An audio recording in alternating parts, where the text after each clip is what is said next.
Dear students, welcome to today's class. Today we are discussing about management by objectives, MBO. The term management by objectives was first popularized by Peter F. Drucker in his book The Practice of Management. Peter F Drucker എന്ന famous management എക്സ്പേർട്ടിന്റെ the practice of management എന്ന ബുക്കിലാണ് ആദ്യമായിട്ട് management by objective എന്നൊരു term കണ്ടത്. Management by objectives is a process of defining objectives within an organization so that management and employees agree to the objectives and understand what they need to do in the organization in order to achieve them. Normally, in traditional organizations, the objective is decided by the top management and it is allocated to all managers, and managers achieve the objective through employees of the organization. സാധാരണ ഓർഗനൈസേഷനിലൊക്കെ top management ആണ് ഓരോ objective decide ചെയ്യുക. എന്താണ് കമ്പനിയുടെ objective top management decide ചെയ്യും. അത് achieve ചെയ്യുക എന്ന ഡ്യൂട്ടി മാനേജർക്കാണ് ഉണ്ടാവുക. അത് ആ എംപ്ലോയീസിലൂടെ ആയിരിക്കും മാനേജർ അച്ചീവ് ചെയ്യുക. But in MBO management objectives employees also participative in making objectives. ഒരു മാനേജ്മെന്റിന്റെ ഒബ്ജക്റ്റീവ് മേക്ക് ചെയ്യുന്നതിൽ ഇവിടെ എംപ്ലോയീസും പാർട്ടിസിപ്പേറ്റ് ചെയ്യുന്നുണ്ട്. ഒരു ഓർഗനൈസേഷനിലെ ഒബ്ജക്റ്റീവ് മാനേജ്മെന്റും എംപ്ലോയീസും കൂടെയാണ് ഈ MBOയിൽ ഡിസൈഡ് ചെയ്യുന്നത് and understand what they need to do in the organization in order to achieve them. അവരെന്താണ് ചെയ്യേണ്ടത്, ഒരു ഓർഗനൈസേഷന് വേണ്ടി എന്തൊക്കെയാണ് ഒബ്ജക്റ്റീവ് സെറ്റ് ചെയ്ത് കഴിഞ്ഞാൽ ഒബ്ജക്റ്റീവ് അച്ചീവ് ചെയ്യാൻ വേണ്ടി എന്തൊക്കെയാണ് ചെയ്യേണ്ടതെന്നും കൃത്യമായിട്ടൊരു ബോധം ഈ മാനേജ്മെന്റ് ബൈ ഒബ്ജക്റ്റീവിൽ എംപ്ലോയീസിനുണ്ടാവും. Next, definition of management by objectives. It can be defined as a process whereby the employees and the superiors come together to identify common goals, the criteria for measurement of their performance and contribution, and deciding the course of action to be followed. So, in management objectives, first the employees and superior identify the common goal, that is the objective of the organization, and it is decided by both the employee and the superiors of the organization. ഒരു ഓർഗനൈസേഷനത്തെ എംപ്ലോയീസും സുപ്പീരിയറും കൂടെ ചേർന്നിട്ട് ഓർഗനൈസേഷൻ്റെ objective ആദ്യം identify ചെയ്യുന്നു. Then employees set their goals to be achieved. So അവർക്ക് അവരുടേതായ ചില ഗോൾസ് ഉണ്ടാവും, അവർ അച്ചീവ് ചെയ്യേണ്ട ഒരു ഷോർട്ട് ടൈം ഒബ്ജക്റ്റീവ്സ് ഉണ്ടാവും. അതെന്താണെന്ന് എംപ്ലോയീസ് തന്നെ ഫിക്സ് ചെയ്യുന്നു. Then the standards to be taken as the criteria for measurement of their performance and contribution. അവരുടെ പെർഫോമൻസ് മെഷർ ചെയ്യാനും അവരുടെ പെർഫോമൻസും കോൺട്രിബ്യൂഷൻസും മെഷർ ചെയ്യാൻ വേണ്ടിയിട്ട് ഒരു സ്റ്റാൻഡേർഡ് ഫിക്സ് ചെയ്യുന്നു. ഇപ്പോൾ സെയിൽസ് ആണെങ്കിലും ഇപ്പോൾ ഒരു 100 സെയിൽസ് എന്ന് പറഞ്ഞിട്ടുണ്ടല്ലോ, ഒരു സ്റ്റാൻഡേർഡ് ആയി. അപ്പോൾ അതിനനുസരിച്ചിട്ട് അവർ പെർഫോം ചെയ്തോ, അതുപോലെ തന്നെ 100 സെയിൽസ് അവർ കോൺട്രിബ്യൂട്ട് ചെയ്തിട്ടുണ്ടോ നോക്കിയിട്ടുണ്ടെങ്കിൽ ഈസി ആയിട്ട് മെഷർ ചെയ്യാൻ സാധിക്കും. And deciding the course of action to be followed. എന്നിട്ട് അതിന് വേണ്ടിയിട്ട് എങ്ങനെയാണ് ഇത് ചെയ്യേണ്ടത് എന്ന് കൃത്യമായിട്ടും MBOയിൽ പറയുന്നുണ്ട്. ഇനിയിപ്പോൾ പെർഫോമൻസിൽ ബാഡാണ്, അതായത് അധികം കോൺട്രിബ്യൂഷൻസ് ഇല്ല എങ്കിൽ അവരെ എന്താണ് ചെയ്യേണ്ടത്, അവർക്ക് കൂടുതൽ ട്രെയിനിങ് കൊടുക്കണോ അതോ അവരെ പിരിച്ചു വിടണോ, അങ്ങനെയുള്ള ഡീറ്റെയിൽസ് കോഴ്സ് ഓഫ് ആക്ഷൻസ് എന്തൊക്കെ എടുക്കേണ്ടതെന്നും MBOയിൽ പറയുന്നുണ്ട്. ഫോർ എക്സാമ്പിൾ നമുക്കൊരു സെയിൽസ് ഡിപ്പാർട്ട്മെൻറ്റിൻ്റെ കേസ് നോക്കാം. ഒരു കാറ് സെയിൽ ചെയ്യുന്ന company, first of all they have to set an objective. അവർക്കൊരു ലക്ഷ്യം വേണം. For example 30 new bookings per month is the objective of the department. ഒരു മാസം 30 കാറ് സെയിൽ ചെയ്യുക എന്നതാണ്, അല്ലെങ്കിൽ 30 കാറിൻ്റെ ബുക്കിങ്സ് കൊണ്ടുവരിക എന്നതാണ് അവരുടെ ഒബ്ജക്റ്റീവായിട്ട് പറയുന്നത്. Then assume that there is 5 employees in the department. ഡിപ്പാർട്ട്മെൻറ്റിൽ 5 എംപ്ലോയീസ് ഉണ്ടെന്ന് കരുതുക. Then it is discussed with the employees. ആദ്യം അവർ എംപ്ലോയീസായിട്ട് ഡിസ്കസ് ചെയ്യും. എന്നിട്ട് അവരെ കൊണ്ട് പറ്റുന്ന ഒരു എത്രയാണോ പറ്റുന്നത് അവരെ കൊണ്ട് പറ്റുന്ന ഒരു ഒബ്ജക്റ്റീവ് സെറ്റ് ചെയ്യാൻ പറയും. അപ്പോൾ ഓരോരുത്തർ അവരെ കൊണ്ട് അവരുടെ ഒരു കാലിബർ അനുസരിച്ചിട്ട് പറയും. ഇപ്പോൾ 5 എംപ്ലോയീസ് ഉണ്ടെങ്കിൽ മിനിമം ഒരാൾ 6 ചെയ്തിട്ടുണ്ടെങ്കിലാണ് 30 അച്ചീവ് ചെയ്യുക. പക്ഷേ ഒരാൾ പറഞ്ഞു എനിക്ക് 6 ചെയ്യാൻ പറ്റില്ല, ഒരു 4 സെയിൽസ് ഞാൻ നോക്കിക്കോളാം എന്ന് പറഞ്ഞു. ദെൻ നെക്സ്റ്റ് അടുത്ത ആൾ എന്ന് പറഞ്ഞ് 6 പറഞ്ഞിട്ടുണ്ട്. ദെൻ വേറൊരാൾ 8 പറഞ്ഞു. ദെൻ വേറൊരാളും 6 പറഞ്ഞു. ദെൻ വേറൊരാൾ 7 പറഞ്ഞു. അങ്ങനെ അവരുടേതായ ഒരു ഗോള്, ചെറിയൊരു ഒബ്ജക്റ്റീവ്, ഒരു ഷോർട്ട് ടൈം ഒബ്ജക്റ്റീവ് സെറ്റ് ചെയ്യും. ദെൻ അത് ടോട്ടൽ ചെയ്യുമ്പോൾ 30 വരുന്നുണ്ടോ അതോ 30 കൂടുതലാണോ അതോ 30 കുറവാണോ, അത് എത്രയാണോ കറക്റ്റ് വരുന്നത് അതായിരിക്കും അവരുടെ ഒരു ഒബ്ജക്റ്റീവായിട്ട്, ആ ഡിപ്പാർട്ട്മെൻറ്റിൻ്റെ ഒബ്ജക്റ്റീവായിട്ട് പിന്നീട് സെറ്റ് ചെയ്യുക. അപ്പോൾ അവിടെ എംപ്ലോയീസുമായിട്ട് ഓരോ കാര്യങ്ങൾ ഡിസ്കസ് ചെയ്തതിന് ശേഷമാണ് ഈ ആക്ച്വലി ആ ഡിപ്പാർട്ട്മെൻറ്റിൻ്റെ ഒബ്ജക്റ്റീവ് സെറ്റ് ചെയ്യുന്നത്. ദെൻ പിന്നെ എംപ്ലോയീസിന് കൃത്യമായിട്ടുള്ള ഒബ്ജക്റ്റീവ് ഉള്ളത് കാരണം അത് ഈസി ആയിട്ട് മെഷർ ചെയ്യാൻ പറ്റും. ഇപ്പോൾ 4 പറഞ്ഞ ആൾ 4 കൃത്യമായിട്ട് ചെയ്തിട്ടുണ്ടോ, അങ്ങനെ അയാളുടെ പെർഫോമൻസും അതുപോലെ തന്നെ അയാളുടെ കോൺട്രിബ്യൂഷൻസും ഈസി ആയിട്ട് അതിലൂടെ അവർ അച്ചീവ് ചെയ്ത റിസൾട്ടിലൂടെ മെഷർ ചെയ്യാനും സാധിക്കും. Next topic, steps in MBO. The process of MBO involves the following steps. First step is setting objectives. The first step in the process of MBO is to define and verify organizational objectives by the center management in consultation with the other managers. So first of all, they have to set the organizational objectives with the help of managers. ഒരു ഓർഗനൈസേഷനിലത്തെ മാനേജേഴ്സിൻ്റെ സഹായത്തോടെ top management ഓർഗനൈസേഷൻ്റെ goal ആദ്യം set ചെയ്യുന്നു. Then the top management should discuss the objectives with the departmental heads so that objectives can be mutually agreed upon.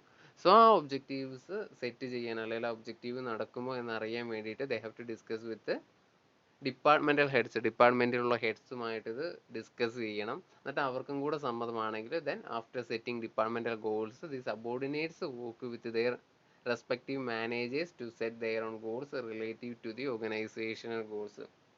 Then it is allocated to the subordinate and subordinate set their own goals and it is also related to organization goals. ഈ organisation goals achieve ചെയ്യാൻ വേണ്ടിയിട്ടുള്ള goals ആ subordinates അവർ സ്വയമായിട്ട് set ചെയ്യും. അപ്പോൾ നമ്മൾ നേരത്തെ പറഞ്ഞ പോലെ സാധാരണ ഓർഗനൈസേഷൻ കൊടുക്കുന്ന പോലെ ഈ ഒബ്ജക്റ്റീവ് മാനേജർ ഡിഫൈൻ ചെയ്തിട്ട് നേരെ എംപ്ലോയീസിൻ്റെ അടുത്ത് കൊടുക്കില്ല. അവർക്ക് അവരുടെ ഒരു കപ്പാസിറ്റി അനുസരിച്ച് ചെയ്യാൻ പറ്റുന്നത് മാത്രമേ കൊടുക്കുന്നുള്ളൂ. The goals of the subordinates will be specific and short range and indicate what the subordinate unit is capable of achieving in a specified period of time. So അവിടെ സബോർഡിനേറ്റ്സിൻ്റെ ഗോൾ എന്ന് പറഞ്ഞാൽ സ്പെസിഫിക് ആയിരിക്കും, കൃത്യമായിട്ട് നമുക്ക് മെഷർ ചെയ്യാൻ പറ്റും. അതുപോലെ തന്നെ ഷോർട്ട് റേഞ്ച്, ഒരു കുറഞ്ഞ ടൈമിനുള്ളിൽ തന്നെ അച്ചീവ് ചെയ്യുന്നതും ആയിരിക്കണം. Also it is capable of achieving in A specific period of time. ഒരു കൃത്യ സമയം, ഒരു കൃത്യ ഇടവേളയിൽ അല്ലെങ്കിൽ ഒരു കൃത്യ സമയത്തിനുള്ളിൽ തന്നെ അവർക്ക് അച്ചീവ് ചെയ്യാൻ കഴിയുന്നതായിരിക്കണം. അവരുടെ കഴിവിനെക്കാട്ടിലും കൂടുതലുള്ള ഗോൾസൊക്കെ സെറ്റ് ചെയ്തിട്ടുണ്ടെങ്കിൽ അവർക്ക് ഒരിക്കലും അച്ചീവ് ചെയ്യാൻ പറ്റില്ല. പക്ഷെ അവരുടെ ഒരു കഴിവും കൂടെ അനുസരിച്ചിട്ടായിരിക്കും അവർ അവരുടേതായ ഗോൾ സെറ്റ് ചെയ്യുന്നത്. അതാണ് ഫസ്റ്റ് സ്റ്റെപ്പ് സെറ്റിംഗ് ഒബ്ജക്റ്റീവ്സിൽ പറയുന്നത്. സോ ആദ്യം ഓർഗനൈസേഷൻ ഒബ്ജക്റ്റീവ് സെറ്റ് ചെയ്യുന്നു, ദെൻ ഡിപ്പാർട്ട്മെൻറ്റിൻ്റെ objective, then employees set their own objective. Second step is development of an action plan. After deciding the objectives, it should be translated into an action plan. This may require allocation of specific responsibilities to different departments, divisions and individuals. So first of all, they have to set the objectives. ഓരോരുത്തരുടെ objective നമ്മൾ set ചെയ്ത് കഴിഞ്ഞു. അതിനുശേഷം it should be translated into an action plan. There should be a specific strategy for achieving the objective. ആ objective, ആ ലക്ഷ്യം എങ്ങനെയാണ് achieve ചെയ്യുക, അതിന് സ്പെസിഫിക് ആയിട്ടുള്ള സ്ട്രാറ്റജി അല്ലെങ്കിൽ ഒരു ആക്ഷൻ പ്ലാൻ വേണം. And this may requires allocation of specific responsibilities. അതിന് ഒരു സ്പെസിഫിക് ആയിട്ടുള്ള റെസ്പോൺസിബിലിറ്റീസ് വേണം. ഒബ്ജക്റ്റീവ് അച്ചീവ് ചെയ്യാൻ അവർ കുറച്ച് റെസ്പോൺസിബിൾ കൂടെ ആയിട്ടുണ്ടെങ്കിൽ സാധിക്കുള്ളൂ. അപ്പോൾ ഓരോ ഡിപ്പാർട്ട്മെൻറ്റിനും ഡിവിഷൻസിനും ഇൻഡിവിജ്വൽസിനോടൊക്കെ ഈ ഒബ്ജക്റ്റീവ് സാറ്റിസ്ഫൈ ചെയ്യാൻ റെസ്പോൺസിബിലിറ്റിയും കൂടെ ഉണ്ടാവും. In this stage, a manager must adopt the role of facilitator by being available to coach and counsel employees in order to help them to reach the goals. So ഈ സ്റ്റേജിൽ മാനേജർക്കും കുറച്ച് റോളുണ്ട്. അവരൊരു facilitator, അതുപോലെ തന്നെ ഒരു കൗൺസിൽ ചെയ്യണം. എംപ്ലോയീസിന് ആവശ്യമായിട്ടുള്ള കാര്യങ്ങളൊക്കെ ഫെസിലിറ്റേറ്റ് ചെയ്യണം. അതുപോലെ തന്നെ അവരുടെ ഗോൾസ് അച്ചീവ് ചെയ്യാൻ വേണ്ടിയിട്ട് കൗൺസിൽ ചെയ്യുകയും ചെയ്യണം. അപ്പോൾ ആക്ഷൻ പ്ലാൻ ഉണ്ടാക്കുക എന്ന് പറഞ്ഞിട്ടുണ്ടെങ്കിൽ ആ ഗോൾസ് എങ്ങനെയാണ് അച്ചീവ് ചെയ്യുമെന്ന് തീരുമാനിക്കുകയാണ്. അപ്പോൾ അതിന് ആവശ്യമായിട്ടുള്ള സപ്പോർട്ട് മാനേജർ കൊടുക്കുകയും ചെയ്യണം. Third step is periodic review. An MBO can create a more effective management, but it can also be important for monitoring the progress and performance of employees. MBO ഒരു effective management ആയിട്ടാണ് consider ചെയ്യുന്നത്. Because MBOയിൽ നമ്മൾ എംപ്ലോയീസിനാണ് ഓരോ objective കൊടുക്കുന്നത്. ആ employees അത് accept ചെയ്യും, അവർ agree ചെയ്യും. അല്ലെങ്കിൽ അവർക്ക് കഴിയില്ലെങ്കിൽ അവർ കൃത്യമായിട്ട് അവരുടെ ഒബ്ജക്റ്റീവ് സെറ്റ് ചെയ്യുന്നുണ്ട്. അതുകൊണ്ട് തന്നെ അവരത് അക്കംപ്ലീഷ് ചെയ്യുന്നുള്ള കാര്യം ഷുവറാണ്. സോ നമുക്ക് മാനേജ്മെൻറ്റ് അവിടെ എഫക്റ്റീവ് ആണെന്ന് പറയാൻ സാധിക്കും. പക്ഷെ എന്നിരുന്നാലും അവിടെ അവരുടെ പെർഫോമൻസ് മോണിറ്റർ ചെയ്യണം. അവരുടെ പ്രോഗ്രസ്സും പെർഫോമൻസും കൃത്യമായിട്ട് മോണിറ്റർ ചെയ്യണം. ഫോർ എക്സാമ്പിൾ, ഇപ്പോൾ ഒരു മന്ത്ലി സെയിൽസിൻ്റെ കാര്യമാണെങ്കിൽ ഒരു 10 സെയിൽസ് ആണ് അവർ ഉദ്ദേശിക്കുന്നതെങ്കിൽ വീക്കിലി നമ്മളത് മോണിറ്റർ ചെയ്യണം. വീക്കിലി 2 സെയിൽസ് എങ്കിലും അറ്റ്ലീസ്റ്റ് അവർ ചെയ്യുന്നുണ്ടോ എന്ന് കൃത്യമായിട്ട് ഉറപ്പ് വരുത്തണം. അങ്ങനെ ഉറപ്പ് വരുത്തിയിട്ട് എന്തെങ്കിലും ആവശ്യങ്ങൾ, ഡിഫിക്കൽട്ടീസോ പ്രോബ്ലംസോ ഒക്കെ ഉണ്ടെങ്കിൽ അത് കൃത്യമായിട്ട് മനസ്സിലാക്കിയിട്ട് അതിനനുസരിച്ചിട്ട് മാനേജർ ഓരോ കാര്യങ്ങൾ ഫെസിലിറ്റേറ്റ് ചെയ്യണം. Periodic meeting between superior and subordinates should be convened to discuss and assess the progress and difficulties. So ഇത്തരം കാര്യങ്ങൾ ഡിസ്കസ് ചെയ്യാൻ വേണ്ടിയിട്ട് ഒരു പീരിയോഡിക് മീറ്റിംഗ്സ് സുപ്പീരിയറും സബോർഡിനേറ്റ്സും നമ്മൾ കണ്ടക്ട് ചെയ്യണം. അപ്പോൾ അവരുടെ കോമൺ ആയിട്ടുള്ള ഇഷ്യൂസും പിന്നെ ഓരോരുത്തരുടെ പേഴ്സണൽ ആയിട്ടുള്ള ഇഷ്യൂസൊക്കെ ഡിസ്കസ് ചെയ്യാനും അസസ് ചെയ്യാനും ഈ മീറ്റിംഗ്സ് ഹെൽപ്ഫുൾ ആയിരിക്കും. Last step is performance appraisal. Once you complete your goals, you should appraise each team member's overall work, review their performance throughout the project to determine where they excelled and where they can improve. Offering an appraisal can help them to grow as employees and progress on their career path.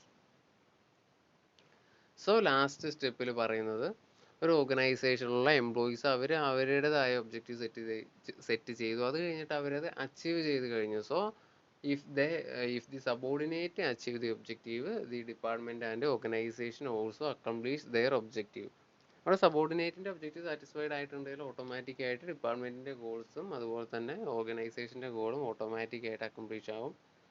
So the manager should appraise the each team members for their overall work. അവിടെ ഓരോ team മെമ്പേഴ്സിനെ appraise ചെയ്യണം.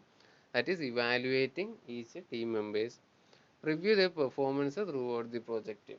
Also evaluate the performance throughout the project to determine the deviations, if any. അവിടെ എന്തെങ്കിലും deviations, എന്തെങ്കിലും കുഴപ്പങ്ങളുണ്ടോ എന്ന് തീരുമാനിക്കാൻ വേണ്ടി, അതായത് അവർ എക്സലൻ്റ് ആയിട്ടുള്ള ഏരിയാസ് ഏതൊക്കെയാണ്, എവിടെയൊക്കെയാണ് അവർ ഇമ്പ്രൂവ് ചെയ്യേണ്ടതെന്ന് മനസ്സിലാക്കാൻ വേണ്ടിയിട്ട് അവരെ ത്രൂ ഔട്ട് ആയിട്ട് ആ പ്രൊജക്റ്റിൽ ഒന്ന് ഇവാലുവേറ്റ് ചെയ്യണം.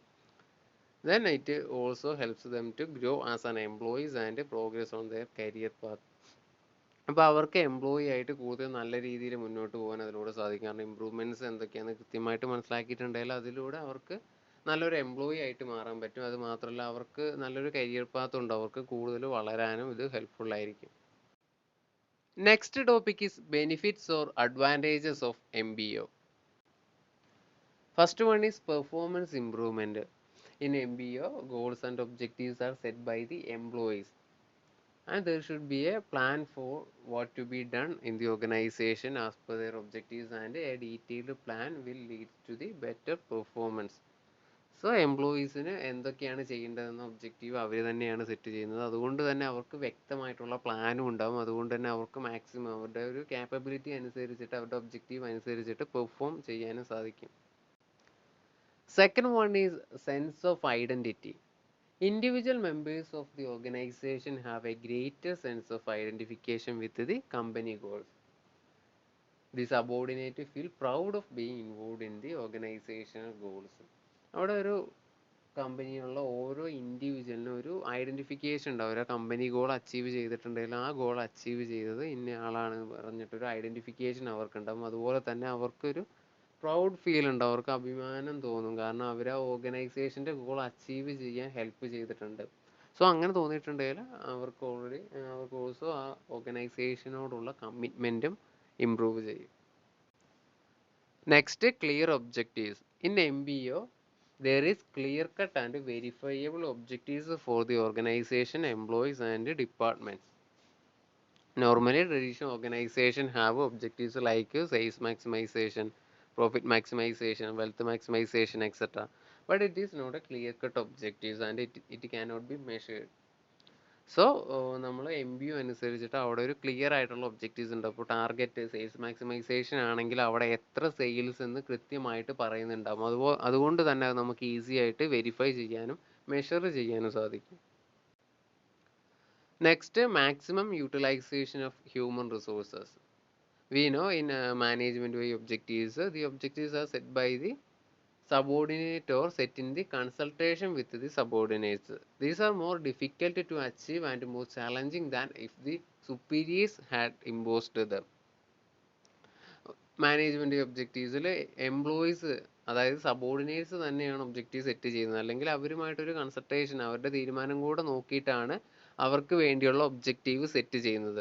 അതുകൊണ്ട് തന്നെ അവർ ആ വർക്ക് ഏറ്റവും നല്ല രീതിയിൽ തന്നെ കംപ്ലീറ്റ് ചെയ്യും. അങ്ങനെ മാക്സിമം നമുക്ക് അവരുടെ ഹ്യൂമൻ റിസോഴ്സിനെ ഒരു ഓർഗനൈസേഷനെ മാനേജ്മെൻറ്റ് ബൈ ഒബ്ജക്റ്റീവിലൂടെ യൂസ് ചെയ്യാൻ സാധിക്കും.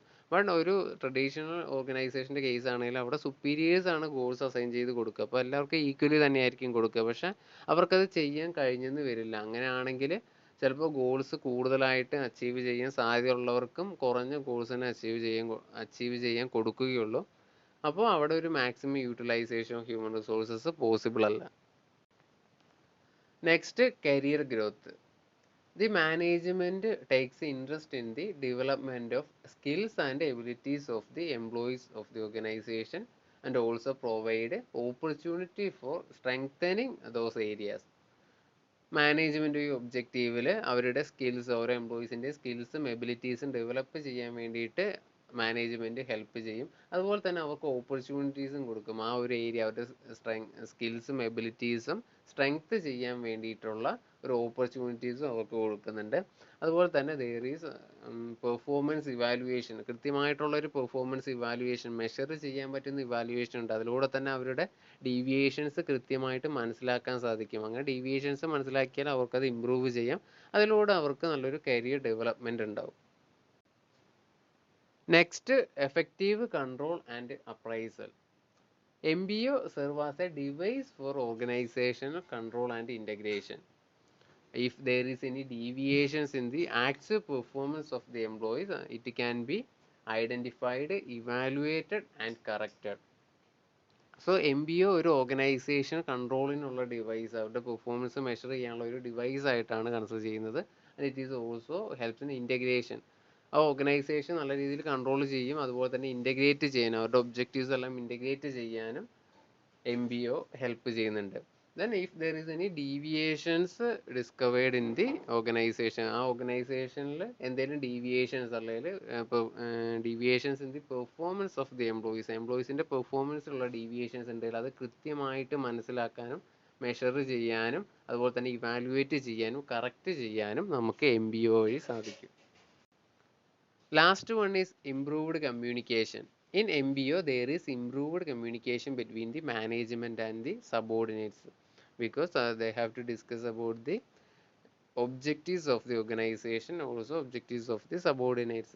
അവിടെ ഒബ്ജക്റ്റീവ്സ് സെറ്റ് ചെയ്യുന്ന ടൈമിൽ അവിടെ മാനേജ്മെൻറ്റും അതുപോലെ തന്നെ എംപ്ലോയീസും സബോർഡിനേറ്റ്സും തമ്മിലൊരു ഡിസ്കഷൻസ് ഉണ്ടാകും. അപ്പോൾ അവിടെ നല്ല രീതിയിലുള്ളൊരു കമ്മ്യൂണിക്കേഷൻസ് ഉണ്ടാകും. ഓരോ ഡൗട്ട്സ് ക്ലിയർ ചെയ്യുന്നതും അതുപോലെ തന്നെ ഓരോ കാര്യങ്ങൾ എങ്ങനെയാണ് ചെയ്യുന്നത് അങ്ങനെയുള്ളതിനെ കുറിച്ചുള്ള ഒരു ഡയറക്റ്റ് കമ്മ്യൂണിക്കേഷൻ തന്നെ ആ മാനേജ്മെൻറ്റും സബോർഡിനേറ്റ്സും തമ്മിലുണ്ടാവും.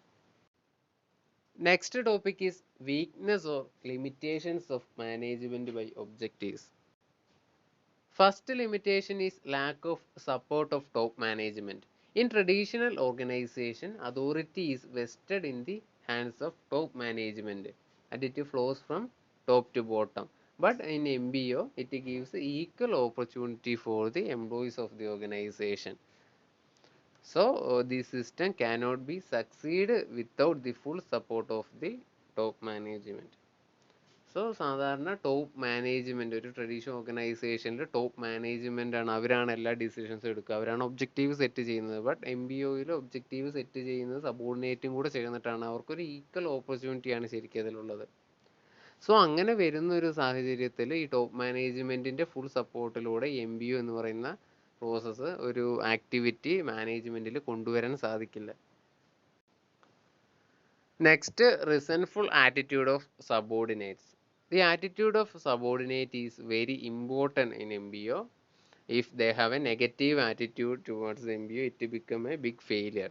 സോ ഒരു MBO എന്ന് പറയുന്ന സിസ്റ്റം ഒരു ഓർഗനൈസേഷനിൽ എസ്റ്റാബ്ലിഷ് ചെയ്തപ്പോൾ സബോർഡിനേറ്റ്സിന് അതിനോടൊരു താല്പര്യമില്ല എങ്കിൽ ആ ഒരു സിസ്റ്റം ഭയങ്കര ഫെയിലിയർ ആയിരിക്കും. കാരണം അവർ തന്നെ ഒരു ഒബ്ജക്റ്റീവ് സെറ്റ് ചെയ്യണം. അപ്പോൾ അവർ അൺറിയലിസ്റ്റിക് ആയിട്ടുള്ള ഒബ്ജക്റ്റീവ്സ് എന്തെങ്കിലുമൊക്കെ സെറ്റ് ചെയ്തിട്ടുണ്ടെങ്കിൽ അതൊരിക്കലും അച്ചീവ് ചെയ്യാൻ സാധിക്കില്ല. അപ്പോൾ അവരുടെ ഇൻട്രസ്റ്റ് വളരെ ഇമ്പോർട്ടൻ്റ് ആണ്. Next, difficulties in quantifying the goals and objectives.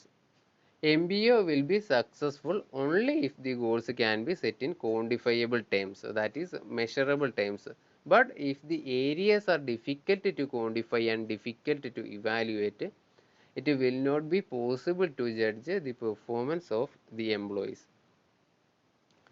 So MBOയിൽ ആ ഗോൾസ് സെറ്റ് ചെയ്യുന്ന ടൈമിൽ അത് ക്വാണ്ടിഫയബിൾ ടേംസിലല്ല, മെഷർ ചെയ്യാൻ പറ്റുന്ന ടേംസിലല്ല എങ്കിൽ നമുക്ക് ആ എംപ്ലോയീസിൻ്റെ പെർഫോമൻസ് ഇവാലുവേറ്റ് ചെയ്യാൻ സാധിക്കില്ല. അപ്പോൾ അവർക്ക് എന്തെങ്കിലും തെറ്റ് പറ്റിയിട്ടുണ്ടോ അല്ലെങ്കിൽ ഡീവിയേഷൻസ് ഉണ്ടോ എന്ന് നമുക്ക് ഐഡൻറ്റിഫൈ ചെയ്യാൻ സാധിക്കില്ല. അപ്പോൾ അവർക്ക് കൂടുതൽ ഇമ്പ്രൂവ്മെൻറ്റ്സ് നടത്താനും പറ്റില്ല. അതുപോലെ തന്നെ ഓർഗനൈസേഷൻ്റെ ഗോൾസ് കൃത്യമായിട്ട് അച്ചീവ് ചെയ്തു എന്നും പറയാൻ സാധിക്കില്ല. അപ്പോൾ മെഷറബിൾ ടേംസിലല്ല ഗോൾസ് ആൻഡ് ഒബ്ജക്റ്റീവ്സ് ഉള്ളതെങ്കിലും ഒരിക്കലും MBO ഓർഗനൈസേഷനിൽ കൊണ്ടുവരാൻ സാധിക്കില്ല.